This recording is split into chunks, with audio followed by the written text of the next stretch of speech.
মানুষের কাছে আমি তুলে ধরতে চাই, মিডিয়ার বন্ধুদের মাধ্যমে আমি বাংলার মানুষের কাছে প্রশ্ন করতে চাই যে গতকালকের পুলিশ আর আজকের পুলিশ এই আমূল পরিবর্তন কিভাবে হয়ে গেল within the span of less than 24 hours.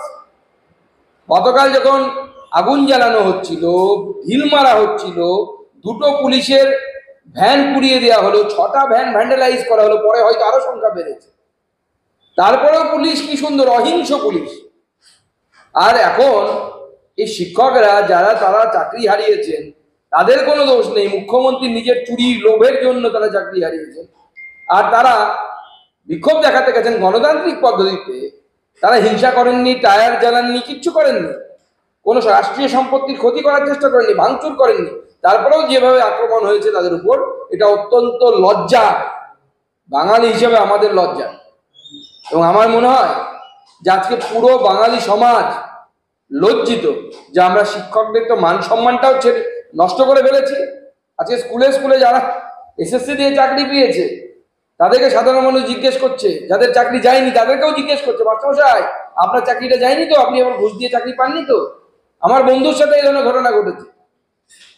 কি অবস্থা আজকে শিক্ষকদের, যে শিক্ষকদের আমরা পায়ে হাত দিয়ে প্রণাম করি, যাদেরকে রাষ্ট্র তৈরি কারিগর হিসেবে মনে করি, আজকে তাদের উপরে মমতা বন্দ্যোপাধ্যায়ের অপদার্থ পুলিশ লাঠি চালাচ্ছে। আর যে পুলিশ জঙ্গিদেরকে দেখলে, জিহাদিদেরকে দেখলে টেবিলের তলায় লুকিয়ে যায়, গর্তের মধ্যে ঢুকে পড়ে। মুখ্যমন্ত্রী বলছেন যে বাংলাতে তিনি আপনাকেও মাছ খাচ্ছে, আরো 2-4 পিস বাকি আছে।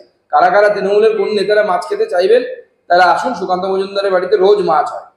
আমার বৃদ্ধ বাবাও এখন সপ্তাহে 1 দিন রাজি হয়েছেন, অনেক কষ্টে, নাহলে সপ্তাহে 7 দিন আমরা ছোটবেলা থেকে মাছ মাংস খেয়ে অভ্যস্ত।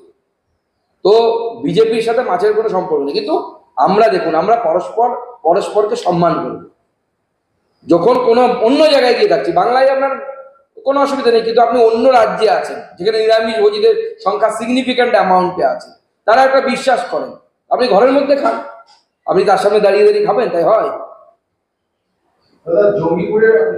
সম্ভাবনা আছে শাসক দল এই নোংরা পলিটিক্স করতে অভ্যস্ত, শাসক দল অভিজিৎ গঙ্গোপাধ্যায়কে বিপদে ফেলার জন্য এই ধরনের কাজ করে থাকতে পারে। অভিজিৎ গঙ্গোপাধ্যায়ের মধ্যে রোল কোথায়? অভিজিৎ বাবু তো যে জাজমেন্ট দিয়েছিলেন যে যারা যোগ্য তাদের চাকরি রেখে অযোগ্যদের চাকরি বাতিল করা হয়, সেই জাজমেন্ট হলো তো এখন সবাই বলছে ওটা নাকি ভালো। রাজ্য সরকারই তো তার বিরুদ্ধে গিয়ে একের পর এক আদালতে গিয়ে সেটাকে পুরো গন্ডগোল করে। পরবর্তী সময় প্রমাণিত হয়েছে, মহুয়া মৈত্র এই ধরনের ক্লেম করেছিল যে বাঙালিদের মাছ খাওয়া নাকি বন্ধ করে দেওয়া হচ্ছে। পরবর্তী সময় সেই ব্যবসায়ী সমিতি থেকে জানিয়ে দেওয়া হয়েছে এই ধরনের কোনো বিষয় ঘটেইনি। সম্পূর্ণভাবে মিথ্যের রাজনীতি করে এরা, বাঙালি সেন্টিমেন্টকে সুড়সুড়ি দেওয়ার জন্য করে। আমিও তো মাছ খেলাম, এখন আমিও মাছ খেয়ে এলাম এখানে। তো বাঙালি খাবার দাবার খাবে, স্বাভাবিক, এটা নিয়ম। হ্যাঁ, আমরা যদি অন্য রাজ্যে থাকি স্বাভাবিকভাবে, বা অন্য দেশে থাকি, আপনি মালদ্বীপে গেলে পরে স্বাভাবিকভাবে সেখানে তো আপনি ভগবানের মূর্তি নিয়ে যেতে পারবেন না, সেখানকার নিয়ম নেই। আপনি গলায় লোকনাথ বাবার মা কালী লকেটও পরে যেতে পারবেন না, আপনাকে মানতে হয় কিনা। তো সেরকম আমরা যেখানে থাকি সেখানকার বেশ আমাদের ধরতে হয়। যদি কোনো জায়গার বৃহত্তর সমাজ কোনো একটি নির্দিষ্ট সময়ে নিরামিষ খায়, আমাদের তার সম্মান করা উচিত। অসম্মান কেন করবো তার ভক্তিকে, তার ভাবনাকে? সেটা আমার দেশের মানুষ। আমি মালদ্বীপে ঘুরতে গিয়ে সেই দেশের সমস্ত নিয়ম মানছি, আমার ঠাকুর দেবতার সমস্ত লক্ষণ খুলে, তাবিজ স্তম্ভ সব খুলে রেখে যাচ্ছি, আর নিজের দেশের মানুষের জন্য সম্মান করবো না তাদের ভাবনাকে?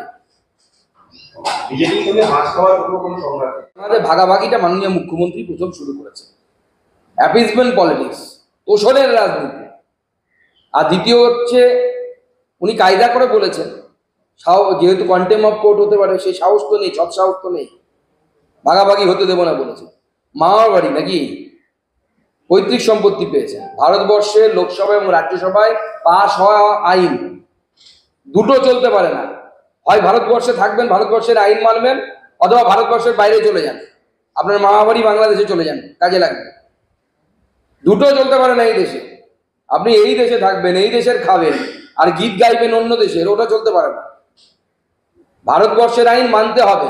হ্যাঁ, ওয়াকফে সিদ্ধান্ত নেওয়ার দায়িত্ব ডিএম এর আছে, তো ডিএম আপনি আপনার লোক আমরা জানি, কিন্তু কোর্ট আছে তো ভারতবর্ষে, আপনি মানবেন না মানে?